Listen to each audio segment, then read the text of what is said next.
আসসালামু আলাইকুম। সবাই কেমন আছেন? আলহামদুলিল্লাহ আমি ভালো আছি। চলে এসেছি ছাদে। আজকে ছাদে কিছু কাজ হবে।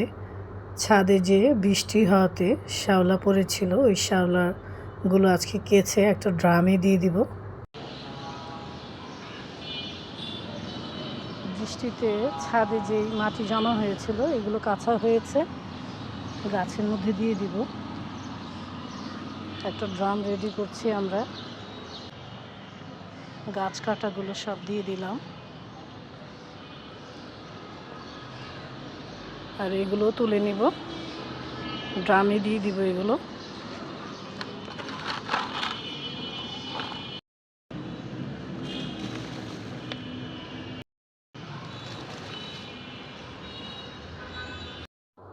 এই শ্যাওলা মাটির কারণে ছাদটা একদম পিচ্ছিল হয়ে থাকতো। এখন আজকে রোদ উঠেছে, তাই এগুলো সব কেচে এই ড্রামটাই দিয়ে দিচ্ছি, জৈব সার হিসেবে ব্যবহৃত হবে। শুধু গাছ লাগালেই হয় না, অনেক কাজ থাকে, তারপর একটা ভালো ফলন আশা করা যায়। এগুলো এখানে দিয়ে দিলাম, এটাই জৈব সারের কাজ করবে। আমি ছাদের কোনো কিছুই ফেলি না। এই ওলবড়ি গাছটাই আমরা এই ড্রামে দিয়ে দিব। ওলবড়ি গাছটা অনেক দিন ধরেই ভাবছিলাম বড় একটা ড্রামে দিব, আজকে দিয়ে দিলাম। আর আজকে কি রান্না করব চলেন দেখি। এই তো চলে এসেছি আমার রান্নাঘরে। আজকে মুরগি রান্না করব একটা, আলু দিয়ে সব কিছু গুছিয়ে নিয়েছি। ডালটা বাগার দিয়ে দিচ্ছি। ডাল ছাড়া আবার আমার ঘরে একদমই চলে না।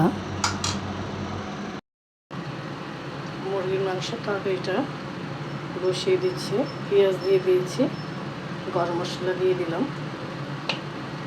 পেঁয়াজটা হালকা ভেজে নেব। আদা রসুনের পেস্টটা দিয়ে দিচ্ছি, দিয়ে দিচ্ছি জিরে ফাঁকি, ধনিয়া ফাঁকি, অল্প করে হলুদের ফাঁকি দেব, অল্প করে শুকনো মরিচের ফাঁকি, আর দিয়ে দিচ্ছি লবণ। এখন সব কিছু তেলের সাথে একটু ভেজে নেব। পানি দিয়ে দিচ্ছি অল্প করে। এখন মশলাটা ভালো করে কষিয়ে নেব। মশলাটা কষিয়ে নিলাম, এখন আলুটা দিয়ে দিচ্ছি আগে, হালকা সিদ্ধ হোক। আর দিয়ে দিচ্ছি কাঁচামরিচ,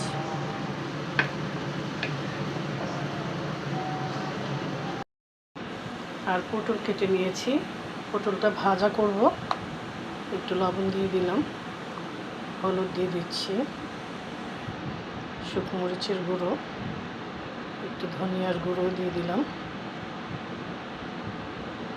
এখন ভালো করে মেখে নেব। আজকে শর্টকাট রান্না, মুরগির তরকারি, মুসুরির ডাল আর পটল ভাজা হবে। এই তো পটলটা মাখা হয়ে গেল, আলুটা কষিয়ে নিলাম। এখন মুরগিটা দিয়ে দিচ্ছি।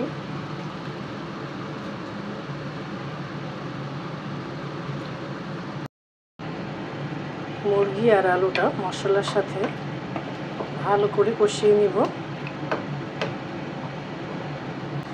শুধু ডাল আর মুরগির মাংস দিয়ে কি আর খাওয়া যাবে? একটু পটলও ভেজে নিই, তাহলে খেতেও ভালো লাগবে গরম গরম ভাতের সাথে।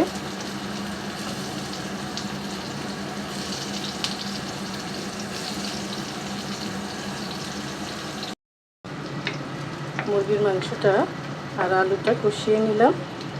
এখন ঝোল দিয়ে দেব, মানে পানি দিয়ে দেব। আজকের তরকারিটা একটু ঝোলঝোলই থাকবে। ঢেকে দিচ্ছি, পটল ভাজাটা উঠে দিচ্ছি। এই তো পটল ভাজা হয়ে গেল, এখন উঠিয়ে নিচ্ছি।